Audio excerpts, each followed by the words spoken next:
Tássio, você viu a quantidade de denúncia do Sindicerme? Rapaz, Tássio, olha, a gente lida todos os dias aqui, o João Magalhães passou aqui, meu amigo João Magalhães, Edna Maciel, Tássio Cruz, Eliezer Rodrigues, todo mundo investigando as questões relacionadas à prefeitura, e a gente, olha que a gente tem mostrado absurdos, viu, Tássio? Nós temos mostrado aqui absurdos, e aliás, o Tássio em especial tem feito denúncias em primeira mão, outras denúncias exclusivas, e não há uma única denúncia que o Tássio tenha feito aqui que não tenha se confirmado depois. Alguns se confirmam até no dia seguinte. Essa denúncia que você fez desse salseiro lá na Fundação Municipal de Saúde, rapaz, não deu o quê? Acho que 2 dias, não foi, Tássio? 2 dias, isso. Começou a exoneração. No mesmo dia. No mesmo dia, o doutor Pessoa parece que estava esperando só o Tássio falar e ele começou a assinar a exoneração. Mas olha só, até hoje, Tássio, só para antes de a gente entrar no assunto, o secretário não recebeu, depois do fim da greve, depois de tudo ter voltado a normal por parte do sindicato, não recebeu o sindicato para conversar e rediscutir o calendário escolar.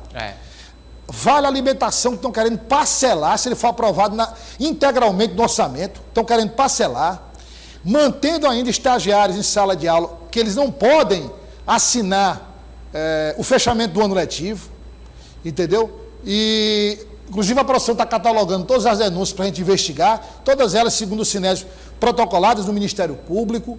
Então, é um caos, uma situação... E o pior, Douglas, o amigo de casa também deve se lembrar, a última vez que a gente conversou com o secretário, ele demonstrava desconhecimento da greve, né?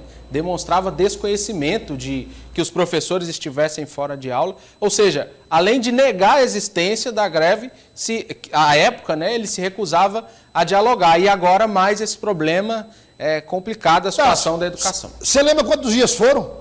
Foram, se eu não me engano, Douglas, 211 dias, se eu não me engano. Foi por aí. Mas me diga uma coisa, como é que o secretário de Educação... Não, mas na verdade o secretário está só repetindo, né, o que o chefe dele diz, né? O chefe dele diz que não sabe de nada, ele também diz que não sabe de nada. Mas como é que alguém, Tássio, diz que não sabe de uma greve que durou mais de 200 dias, Tássio? Isso é um absurdo. Que a maioria dos professores estavam na sala de aula. O secretário de Educação, Edna Maciel, que está entrando aqui no estúdio que vai se preparar para a política do dia. O secretário de Educação diz que não sabe que os professores estão em greve. Como é que pode isso? Isso só em Teresina, rapaz. Isso só acontece aqui em Teresina. Pois bem, nós vamos apurar essas denúncias, fazer matéria e tratar desse assunto. Sumiram, eu estou dizendo, isso é um boicote que estão fazendo.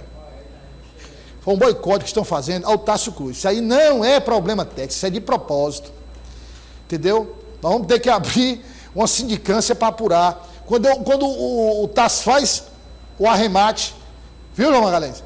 E o Tássio vai começar a dar um show, aí tira o rapaz da tela, entra um black. É um boicote, é o Tássio, é um boicote. Já tem decisão judicial? Não é decisão judicial, não. Aí eu vou apelar para essa instância judicial, que é o nosso ministro Renato Ricardo, para tomar uma providência, né? Ô Tássio Cruz, o ministro-chefe da Casa Civil, Ciro Nogueira, confirma apoio à PEC da transição, um dia após PT aderir à candidatura de Arthur Lira.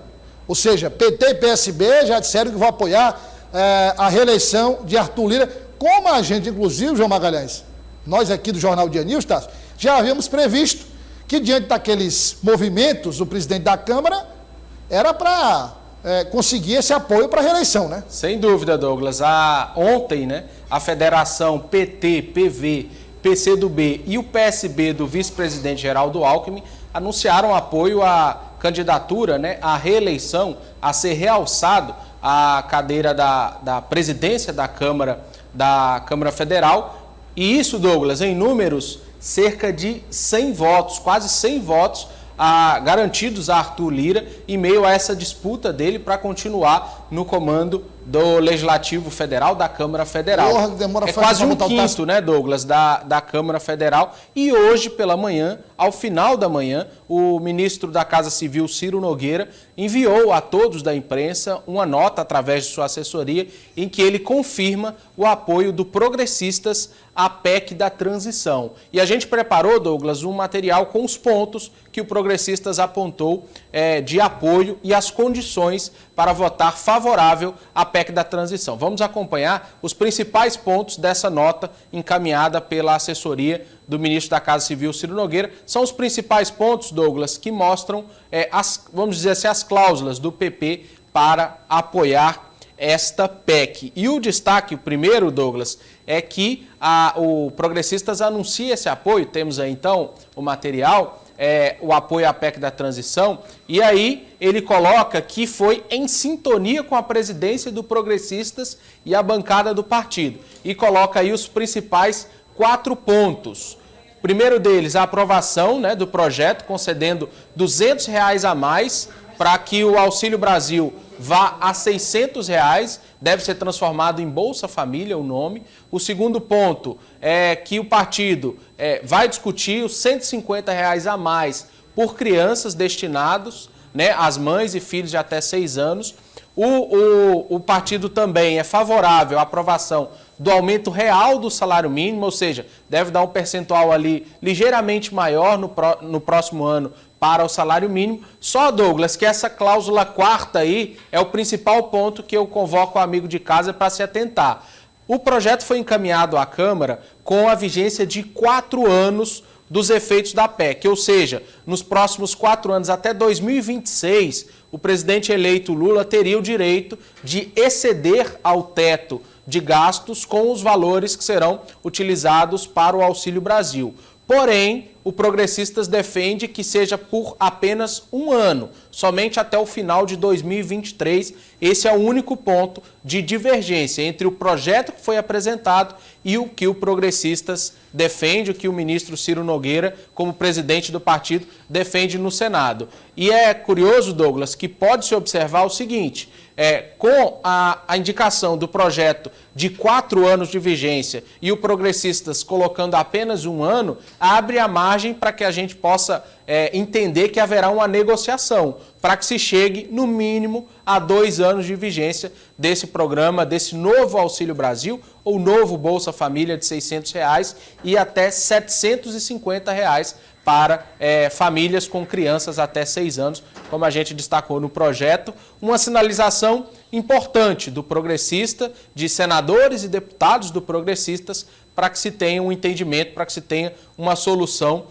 na indicação desse projeto, que agora há pouco já passou, foi aprovado na Comissão Mista de Orçamento, a qual o senador Marcelo Castro é o presidente, ou seja, já deu o primeiro passo na tramitação dentro do Senado dessa PEC da transição, ou PEC da gastança, como vem sendo chamado pela oposição. Pelo menos, Tássio, a gente tem uma... Pode tirar o GC aí. Pelo menos a gente tem o encaminhamento, né? Tem essa validade que você falou do destaque aí para o 4º item de 1 ano, mas enfim, com o tempo se vê como é que... qual o procedimento necessário para estender, para mudar alguma coisa. O importante é que todos são muito claros quando falam da PEC da transição e dizer o seguinte: sem PEC não se governa. Sem a PEC não se governa. Né, João? Então isso aí é um consenso até com a oposição. Isso. Até com a oposição. Então nós temos que aprovar a PEC, porque o presidente eleito, ele tem esse, não é assim, não é um direito que está lá na Constituição, João. Não, mas assim,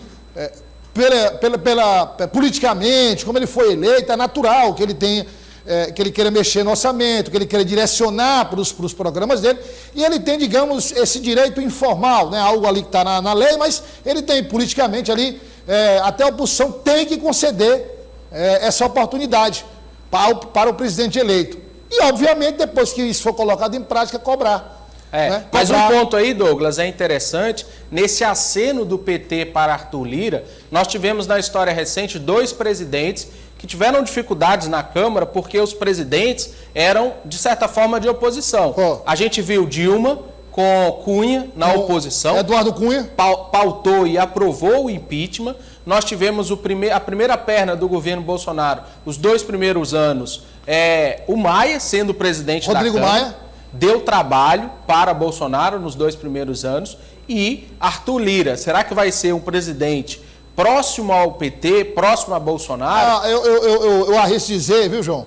Eu arrisco dizer que jamais a federação iria declarar apoio à reeleição de Arthur Lira se não tivesse tudo amarrado. Então tudo amarrado. O Lula quer evitar exatamente isso que o Tasso acabou de dizer. Quer dizer, você já imaginou?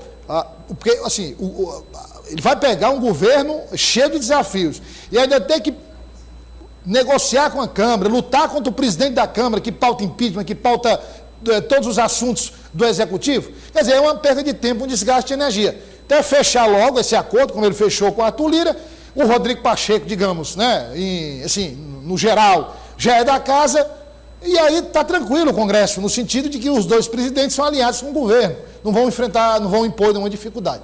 Política do dia, Tasso. Douglas, vamos falar da polêmica da reunião de ontem, que segue repercutindo na Câmara, e o vereador Antônio Zé Lira, líder de governo no Legislativo Municipal, revela os detalhes da reunião e os pontos que podem ser alterados daquele orçamento, daquelas emendas que foram apresentadas. Daqui a pouquinho a gente traz os detalhes.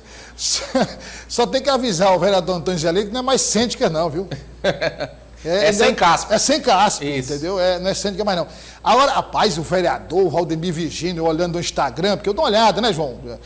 Nós jornalistas, né, temos que olhar as redes sociais dos vereadores, deputados, enfim, senadores. Eu olhando lá no Instagram, aí já tem lá, rapaz, o vereador Valdemir Virgínio dizendo o seguinte: estamos aqui trabalhando para melhorar a Teresina, mas mudou ligeiro o voto, rapaz. Foi só receber a secretaria. Recebeu ali a indicação e tal. O neto do Angelinha, pelo menos não vi, não tive a curiosidade de ver, mas pelo menos ficou calado. Mas o Valdemir Virgínio já... O neto foi o que anunciou o secretário antes mesmo do prefeito. Segundo Eliezer Rodrigues, neto do Angelinha anunciou, ministro.